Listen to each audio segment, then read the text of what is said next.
भारत माता की जय। वंदे मातरम। मु अनेक कार्य व्यस्तता हेतु आपण को यही खबरटा यथाशीघ्र दे पारली नहीं।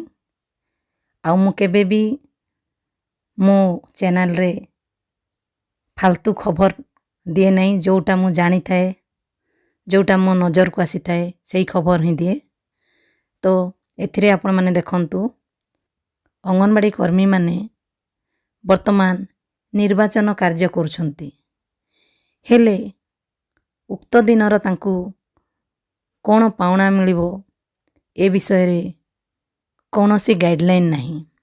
एणु संगठन तरफरु आमर साधारण संपादिका भौणी एई लेटर करिछंती। अंगनवाड़ी कर्मचारी को प्रोत्साहन राशि बाबद रे जो दिन से माने निर्वाचन कार्य करिवे से दिनर पाउना, जेमिति कि जेउ कर्मचारी भी सरकारी कर्मचारी हो बेसरकारी कर्मचारी हो निर्वाचन कार्य करुछंती सेमानंकु उक्त दिनर अतिरिक्त पाउना मिली थाए।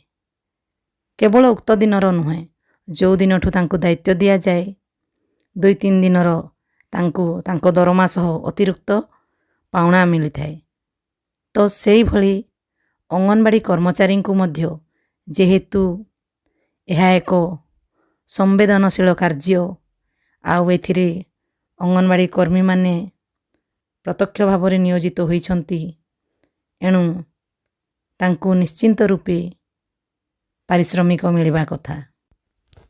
अन्य कर्मचारी मानंको भली मतदान दिवस रे नियोजित समस्त अंगनवाड़ी कर्मी भौणी मानंकु स्वतंत्र प्रोत्साहन राशि निमंते एई दरखास्त सचिव तथा कमिश्नर महिला शिशु विकास विभाग एवं निर्देशक महिला शिशु विकास विभाग ओडिशा सरकार निमंते प्रदान करा जायछि।